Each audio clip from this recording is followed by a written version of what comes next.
আসসালামু আলাইকুম ভিউয়ার্স, বাংলাদেশের সর্বশেষ আপডেট সংবাদে আপনাদের স্বাগত। বেনজির আহমেদের সম্পদ নিয়ে অনুসন্ধান দুদক। এরপর থাকছে বাংলাদেশে সাম্রাজ্যবাদের কির্ণক জামায়াত বিএনপি, বললেন মেনন। আরও জানাবো তাপ প্রবাহের কারণে বিএনপির সমাবেশ স্থগিত। সর্বশেষ জানিয়ে দেব এবার আওয়ামী লীগের সমাবেশও স্থগিত। শুনছিলেন শিরোনাম, এবার বিস্তারিত। তার আগে ভিডিওতে একটা লাইক কমেন্ট শেয়ার করে সবাইকে দেখার সুযোগ করে দিতে বিশেষভাবে অনুরোধ করছি। বেনজির আহমেদের সম্পদ নিয়ে অনুসন্ধানে দুদক। পুলিশের সাবেক মহাপরিদর্শক বেনজির আহমেদের সম্পদ নিয়ে অনুসন্ধান ৩ সদস্যের একটি কমিটি করে আজ শুরু করেছে দুর্নীতি দমন কমিশন।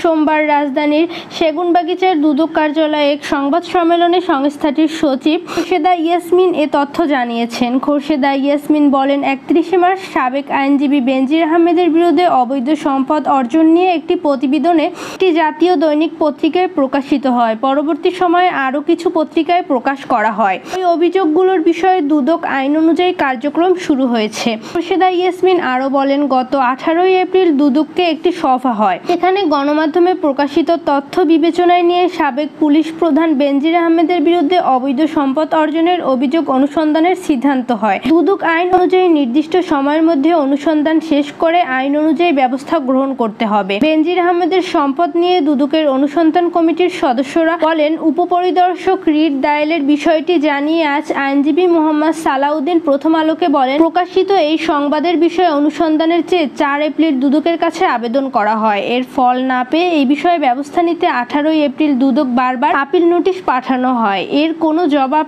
না পেয়ে অনুসন্ধানের নির্দেশনা চেয়ে রিটটি করা হয়েছে। বাংলাদেশ সাম্রাজ্যবাদের কির্ণক জামায়াত বিএনপি, বললেন মেনন। ওয়ার্কার্স পার্টির সভাপতি রাশেদ খান মেনন বলেছেন, সাম্রাজ্যবাদ তার অস্তিত্ব রক্ষার জন্য বিশ্বব্যাপী যুদ্ধের দামামা বাজাচ্ছে, কিন্তু কোনো যুদ্ধেই তার অস্তিত্ব রক্ষা হবে না। সাম্রাজ্যবাদের পতন অনিবার্য। পুঁজিবাদ এবং সাম্রাজ্যবাদ বিশ্বব্যাপী অগ্রাসী এবং ভুয়া রাজনীতি নীতি গ্রহণ করছে। মহামতি কমরেড লেনিনের 154তম জন্মবার্ষিকী উপলক্ষে বাংলাদেশ ওয়ার্কার্স পার্টি আয়োজিত এক আলোচনা সভায় এসব কথা বলেন মেনন। আজ সোমবার সকালে জাতীয় প্রেস ক্লাবের জহুর হোসেন চৌধুরী হলে এ সভা হয়। অনুষ্ঠানে রাশেদ খান মেনন বলেন, পুঁজিবাদের এই অগ্রাসী রাজনীতির বিরুদ্ধে বিশ্বের দেশে দেশে ব্যাপক বিক্ষোভ শুরু হয়েছে। বাংলাদেশের সাম্রাজ্যবাদের কির্ণন হিসাবে জামায়াত বিএনপি কাজ করছে। পার্টির পার্টিকুলার সদস্য কামরুল আহসানের সভাপতিত্বে অনুষ্ঠিত আলোচনা সভায় ধারণপত্র হয়ে ওঠে পার্টির কেন্দ্রীয় কমিটির সদস্য শারিফ শামীম। আলোচনা সভায় অন্যান্য নেতাকর্মীরা বক্তব্য রাখেন। সভা সঞ্চালনা করেন পার্টির কেন্দ্রীয় কমিটির নেতা কমরেড কিশোর রায়। তাপ প্রবাহের কারণে বিএনপির সমাবেশ স্থগিত। 26 এপ্রিল রাজধানীর নয়াপল্টনে দলের কেন্দ্রীয় কার্যালয়ের সামনে সমাবেশ করার ঘোষণা দিয়েছিল বিএনপি। এরপর ওই দিনে আওয়ামী লীগও বঙ্গবন্ধু এভিনিউতে পাল্টা সমাবেশ ঘোষণা দেয়।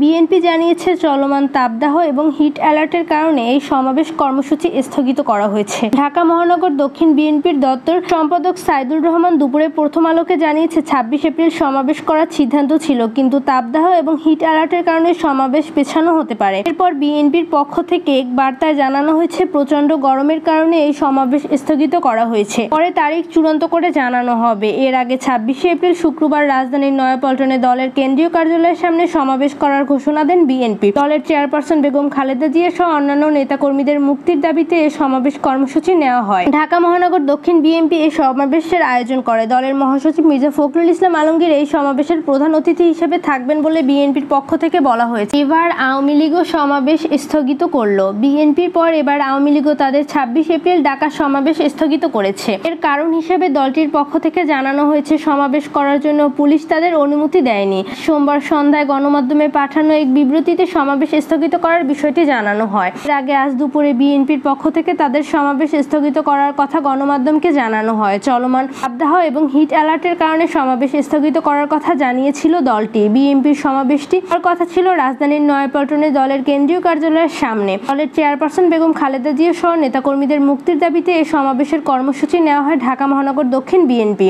ওই দিনে 26 এপ্রিল রাজধানীর বঙ্গবন্ধু এভিনিউতে আওয়ামী লীগের কেন্দ্রীয় কার্যালয়ের সামনে শান্তি এবং উন্নয়ন সমাবেশ করার ঘোষণা দেন দলটির ঢাকা মহানগর দক্ষিণ শাখা। সমাবেশে প্রধান অতিথি হিসেবে উপস্থিত থাকার কথা ছিল দলের সাধারণ সম্পাদক ওবায়দুল কাদেরের। রমজান মাসে নেতাকর্মীদের চাঙ্গা করে ইফতার মাহফিলের আয়োজন করে বিএনপি। পবিত্র ঈদ উল ফিতরের পর 26 এপ্রিল সমাবেশের ঘোষণা দেয় দলটি।